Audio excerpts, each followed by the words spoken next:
दोस्तों, कभी कभी एक जिद इंसान की ज़िंदगी बर्बाद करके रख देती है। उसके द्वारा मिले हुए जख्म को कभी भी कोई इंसान भुला ही नहीं पाता। दरअसल एक शादी चल रही थी जो कि उत्तर प्रदेश के ज़िला अमरोहा में थी और उसी शादी में आया था एक लड़का जो कि मेरठ का रहने वाला था और एक लड़की जो कि वहीं की थी।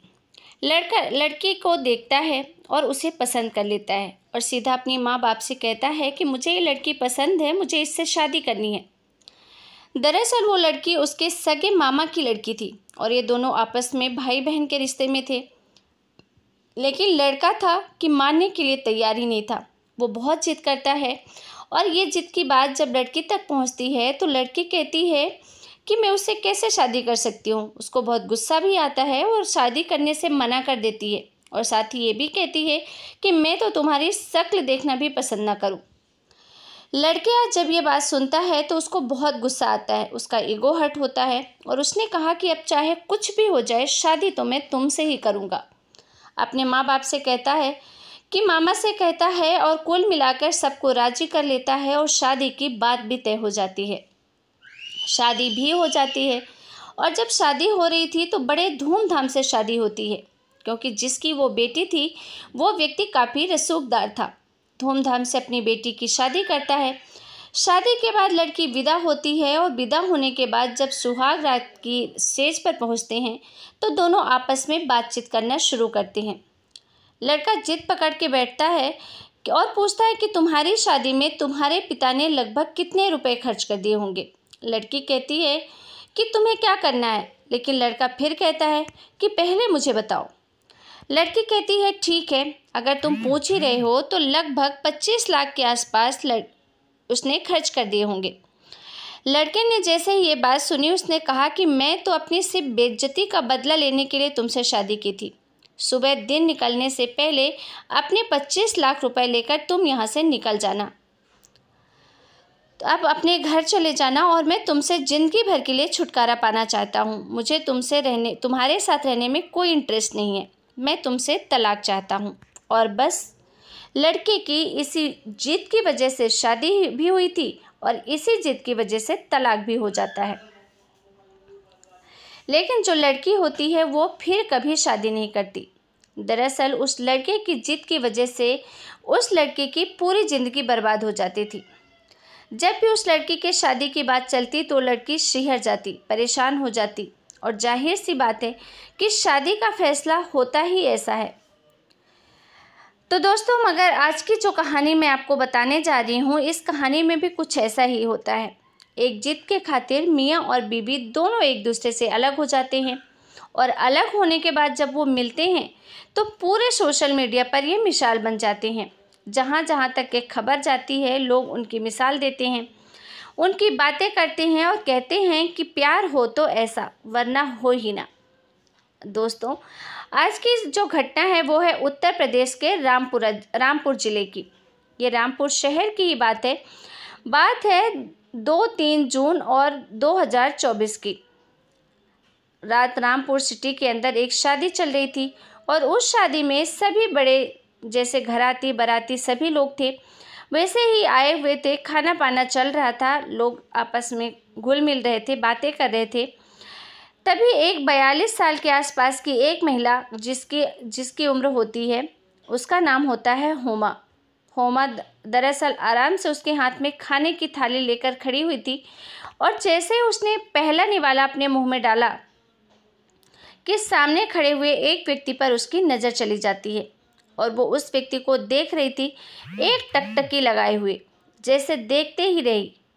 कम से कम जब 4-5 मिनट बीत जाते हैं और उस व्यक्ति की नज़र भी इस महिला पर जब पड़ती है तो वो व्यक्ति भी उस महिला को देखने लग जाता है।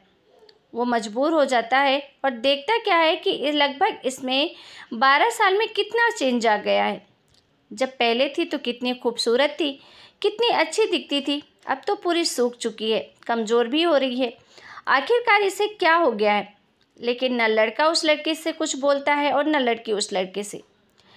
तभी जो लड़का होता है उसके पास में कुछ बच्चे आते हैं, कहते हैं पापा मुझे ये चाहिए वो चाहिए, लेकिन वो अपने बच्चों पर ध्यान ही नहीं दे पाता और दोनों इसी तरीके से एक दूसरे को टकटकी लगाए देखते रहते हैं।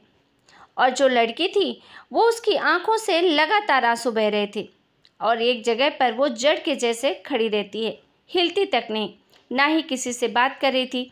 आंखों से आंसू निकल रहे थे। सामने खड़ा लड़का भी आंसू निकाल रहा था और वो कुछ भी बोलने की स्थिति में दोनों ही नहीं थे। तभी लड़की की माँ आ जाती है और माँ ने जैसे ही लड़की को शांत करने की कोशिश की, चुप कराने की कोशिश की, तो उस लड़की की माँ की भी नज़र सामने खड़े लड़के पर चली जाती है और उस लड़के को देखने के बाद उसकी माँ भी रोने लगती है। देखते ही देखते शादी समारोह, जो एक खुशी का माहौल था, थोड़ा गमगीन हो जाता है और काफ़ी सारे लोग वहाँ पर खड़े हो जाते हैं। सैकड़ों की संख्या में लोग इकट्ठे होकर इन दोनों को देखते रहते हैं। कोई कुछ बोलने की स्थिति में था ही नहीं और लगभग 1 घंटा ऐसे ही बीत जाता है।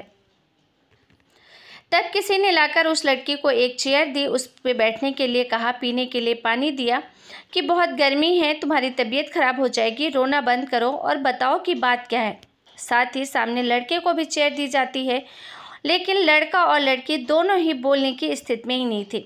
आखिर उन दोनों से कहा भी जाता है कि एक दूसरे से बातचीत कर सकते हो तुम, लेकिन वो दोनों बातचीत तो बिल्कुल भी नहीं करते।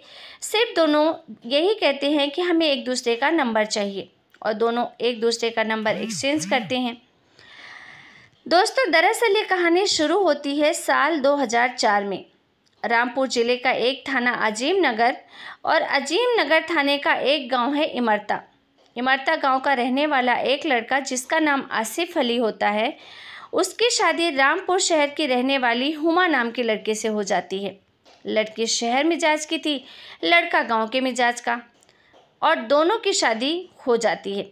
लेकिन लड़की गांव में जाकर एडजस्टमेंट नहीं कर पाती, थोड़ी दिक्कतें शुरू हो जाती हैं। धीरे धीरे वक्त बढ़ने लगता है। वक्त आगे बढ़ रहा था, दोनों की ज़िंदगी भी धीरे धीरे पटरी पे आ रही थी। लेकिन तो गांव का जीवन और शहरी जीवन, बस यही थोड़ा आड़े आ जाता था उन दोनों की ज़िंदगी की खुशियों में। और इसी बात को लेते हुए कई बार लड़के को कई अलग तरह की बातें सुनने को मिल जाती, साथ ही लड़की को भी कई खरी खोटी सुनने को मिल जाती। वक्त बीतता गया और साल 2012 की बात है। इन दोनों के बीच में कुछ इस तरीके से खटास पैदा हो गई कि दोनों एक दूसरे से बस झगड़ा ही करने लग गए। इनको जबकि तब तक 4 बच्चे भी पैदा हो गए थे, जिसमें 3 लड़कियां और 1 लड़का था। दोनों परिवार वालों की सहमति के बाद इन दोनों का तलाक हो जाता है। बाकायदा पंचायत बैठती है और पंचायत में जो फैसला लिया जाता है उस फैसले को दोनों परिवार मान्य भी कर लेते हैं। मानने के बाद लड़के के हिस्से में 2 बेटी और 1 बेटा आता है और लड़की के हिस्से में सिर्फ 1 लड़की। और यहाँ से तलाक होने के बाद दोनों एक दूसरे से हमेशा हमेशा के लिए अलग हो जाते हैं। अब एक दूसरे के बारे में ना किसी ने कभी जानने की कोशिश की कि वो कहाँ है, कैसी है, किस हाल में है। और जो लड़का होता है वो अपने 3 बच्चों के साथ अपनी ज़िंदगी गुजार रहा था और लड़की अपनी 1 बेटी के साथ अपनी ज़िंदगी गुजार रही थी। धीरे धीरे करके वक्त आगे बढ़ता है। 3 जून 2024 की रात का ये वाक़या है, 23 जून 2024। रामपुर शहर के अंदर एक शादी चल रही थी और शादी समारोह में जैसे उस लड़की ने अपने पति को देखा, तलाक होने के ठीक 12 साल बाद, तब उसे उसकी बेइंतहा याद आ रही थी। और अलग होने की वजह या फिर उनके मिलने की वजह हो, जो भी हो, उनकी वजह रही हो, हर वजह को याद करते करते 1 घंटा बीत जाता है। दोनों एक दूसरे को देखते हुए सिर्फ आंखों से आंसू बहा रहे थे। और यहाँ से जब अलग होते हैं तो एक दूसरे का नंबर लेते हैं और नंबर लेने के बाद दोनों ने जब एक दूसरे को मैसेज किया तो मैसेज करने में सबसे पहली बात यही थी कि हो सके तो मुझे माफ़ कर दो। दोनों के मुंह से ही ये बात जब निकलती है, मैसेज पर माफ़ी मांगने का सिलसिला शुरू होता है, तो दोनों की आपस में बातचीत होने लगती है। लड़के ने लड़की से कहा कि तुम्हारी उम्र अब ज़्यादा दिखने लग गई है, तुम 42 साल के आसपास हो चुकी हो। तो लड़की कहती है, तुम कौन से अभी वही छोटे बच्चे जैसे हो, तुम भी तो 45 साल के हो गए हो। शादी हुई थी तब तुम कितने हैंडसम थे, लेकिन अब कैसे हो गए हो। लड़का कहता है कि मेरी रंगत तुम्हारी ज़िंदगी जाने की वजह से चली गई, तुम्हारे जाने के बाद वो ख़त्म हो गई। दोनों एक दूसरे से जब उस वक्त पहली बार मिले थे तब में और अब में काफ़ी फ़र्क था। फिर से दोनों आपस में बातचीत करने लगते हैं। बातचीत का सिलसिला कुछ ऐसा ही बढ़ने लगता है कि दोनों एक दूसरे के करीब आ जाते हैं और कहते हैं कि अगर कोई ऐतराज़ ना हो तो क्या हम एक दूसरे से शादी कर सकते हैं। जब बात शादी की आती है तो लड़की ने अपने परिवार वालों को बताया और लड़के ने अपने परिवार वालों को, और बातचीत होने के बाद जो भी नियम होता है शादी का, उस हिसाब से उन दोनों की शादी करा दी जाती है। और 8 जून 2024 को शादी होने के बाद जो चारों बच्चे थे जो अलग अलग रहते थे, पिता के हिस्से में 3 और माँ के हिस्से में 1, जब वो सारे बच्चे एक साथ हो जाते हैं तो बहुत खुश होते हैं। आखिरकार इतने लंबे समय बीतने के बाद भी बच्चे थे वो अपनी माँ को कहीं ना कहीं भूल चुके थे, और जो बेटी माँ के साथ रहती थी वो कहीं ना कहीं अपने पिता को भूल चुकी थी। और जब ये सब आपस में मिलते हैं तो उसके बाद ना केवल जैसे कि शादी में 1 घंटे तक रोए थे, फिर वो खुशी के मारे कई घंटों तक रोते ही रहते हैं। और उसके बाद वो फैसला करते हैं कि अब ज़िंदगी में कुछ भी हो जाए हम हमेशा साथ रहेंगे, साथ ही जिएंगे, साथ ही मरेंगे।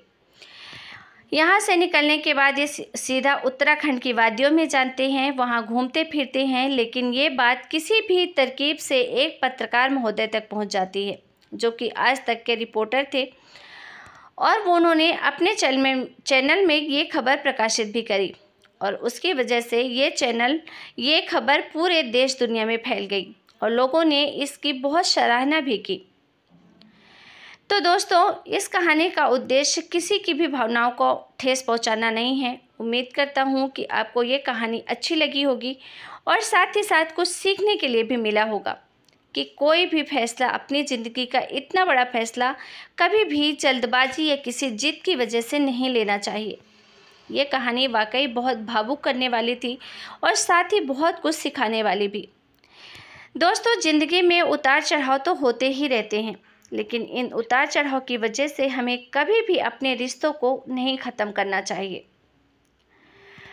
अगर आपको ये कहानी पसंद आई हो तो हमारे चैनल को लाइक करें, शेयर करें, सब्सक्राइब करें। फिर मिलेंगे एक नई सच्ची क्राइम घटना के साथ। तब तक के लिए आप सभी को बहुत बहुत धन्यवाद।